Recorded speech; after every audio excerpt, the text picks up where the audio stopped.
Okay, everyone. So this will be a quick tour of LinkedIn and all the different areas you can add to your profile. So I'm going to show you all those different areas where you can access them and how you can edit them.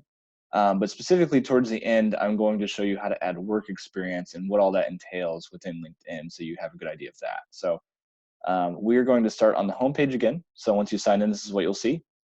Then you are going to go over to your name and click that to enter into your profile. Now that you're in your profile, you can scroll down, see your profile, all those great things. But if this is your first time creating LinkedIn, a lot of this might be blank. So when you're adding things on LinkedIn, the best place to start is to add to your profile section right here.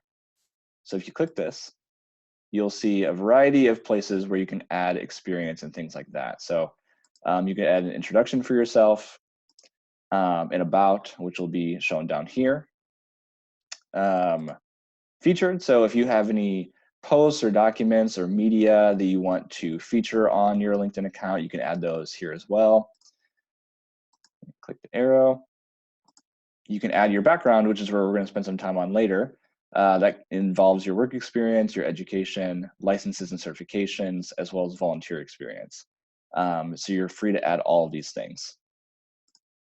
Your skills. So you can actually add skills in this. And a great feature about LinkedIn is that other people can actually endorse your skills and say, hey, yes, you have this amazing skill. And in that way, when other people view your profile, they can see that you're endorsed in that. You can also add your accomplishments. And so this is a very exhaustive list between publications, patents you might have, courses you've taken in college, projects that you've worked on, honors and awards you've earned, test scores you've earned, languages you know, organizations you've been a part of. Just so many options on LinkedIn to add all these things. And I really encourage you to add as much of this as you can if you have this experience. You can also request a recommendation from somebody. So whether it be a professor or somebody you've worked with, or maybe even a coworker, they can recommend you on your profile, which is pretty great. And another really cool feature is that if you want your profile to be seen in different languages, you can actually add different languages on your LinkedIn so that folks with native languages can see your profile and actually be able to read it. So this is really cool. But let's jump back over to background. And background is where you'll be adding your work experience. Let's go ahead and do an example of that real quick. So next to work experience, you'll hit the plus button here.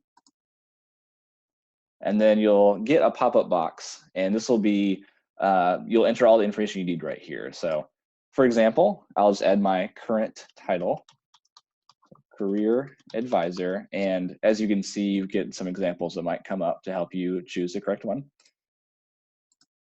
Employment type, and so you have a variety of options, and you'll pick the one that makes sense for your position.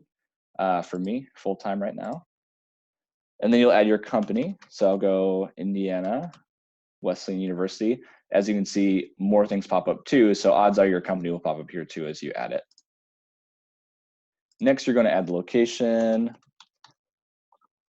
Marion, Indiana. And then you can actually click a box that says that if you're currently working in the role or not, which is very nice. If you are currently working in the role, all you need to put is your start date, the date that you started. If you're not, then obviously you'll put the start date and when you ended that position as well. Cool. Then it'll say you have one other current position. So if you have a new job, you can actually end the position that you have on LinkedIn currently, and then this will take place over that, which is pretty great feature. So you might want to click that if you've gotten into a new role and your LinkedIn's a little outdated, so you can change that. Here, as you check this box, it will update your industry on your profile. And so that'll update automatically once you hit save for this new job, which is great. And then you can also update your headline, which your headline, you can kind of vaguely see it right here, but it's one of the first things that folks see when they Google you or when they look up your profile, and it's typically right underneath your name. So if you want to change your headline to your new title, you could do that right here, and then I'll save it automatically too.